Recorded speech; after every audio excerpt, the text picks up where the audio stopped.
But the two largest armed camps in the country are still facing off across the Euphrates River. One side is under the control of the Damascus government and the new Syrian military, and is dominated by Islamist former rebel factions. The other side are the forces of a region run by Kurds. Caught in the middle of this emerging divide are ordinary Syrians who've suffered through years of conflict, including an Islamic State insurgency. They worry that new violence could push the country back into conflict at any moment. I travelled 1,100 miles across this divide with a group of Reuters journalists over the summer to understand the relationship between these two sides. What we found was a lawless frontier, armed groups ready to settle scores, local tensions that threaten unity, and militants prepared to kill each other before giving ground. Earlier this month, President Ahmed al-Sharaa told Syrian state television that negotiations had stalled and that he was doing everything possible to avoid a war. Privately, Syrian government officials accused the Kurdish side of trying to buy time and keep their de facto autonomous region. The Euphrates is the main physical divide between these two armed camps. On the western bank you have the new Syrian army, which consists of Islamist former rebel factions. These groups control areas mostly to the west of the Euphrates, including all of Syria's major cities and its coastline on the Mediterranean. To the east of the river, Kurdish-led forces control roughly a third of the country. That third is remote, but it's important because it holds hydroelectric dams which help power Syria and oil wealth which will be essential to its future. Both sides have tens of thousands of fighters who have been armed, trained and funded at different points during the Syrian civil war by the United States and its allies. To see firsthand the impact of this rivalry on ordinary Syrians, we travelled to this camp in the city of Tabqa on the Euphrates. It's populated by Kurds who were displaced by fighting between Kurdish forces and rebel factions that now make up part of the Syrian military. Most people in the camp said that they didn't feel comfortable going back to areas now under Syrian government control. But we also met some others in Kurdish-run territory who are beginning to resent the local authorities.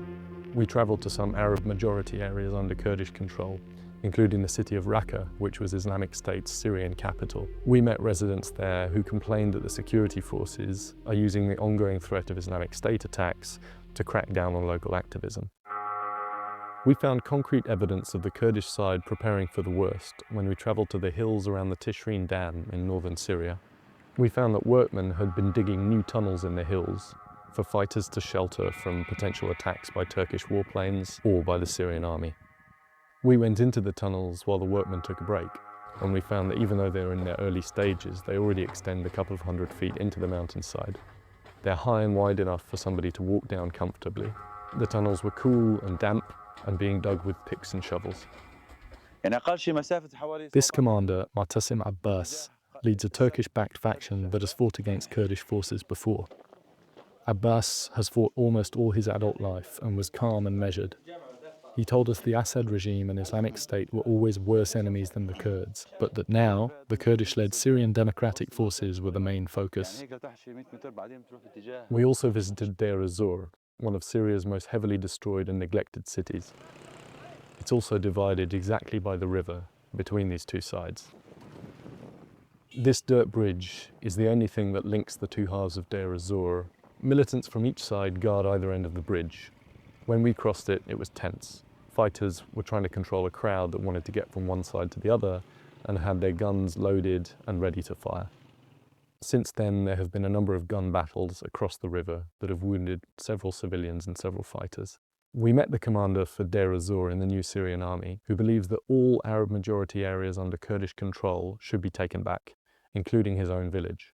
We also spoke to a commander in the Kurdish women's forces. She told me that no peace deal with the Damascus government would be possible as long as Turkish-backed commanders hold senior positions in the Syrian military. Away from the front lines, I met negotiators from both sides. They're meant to find a way to make peace and to unite the two armed camps, but they also don't trust each other. Kurdish negotiator Fawza Yusuf worried that under the Damascus government, women and minority rights might not be guaranteed. One of her opposite numbers on the Damascus team said that the Kurds were deliberately holding on to oil and land that belonged to the Syrian government. So what are the possible outcomes? They include the two sides uniting under one Syrian government. They include a de facto partition that will persist, and they include the possibility of conflict spilling over. But whatever happens, it's ordinary Syrians who have to live under warlords, foreign interference, and who are struggling to rebuild their lives.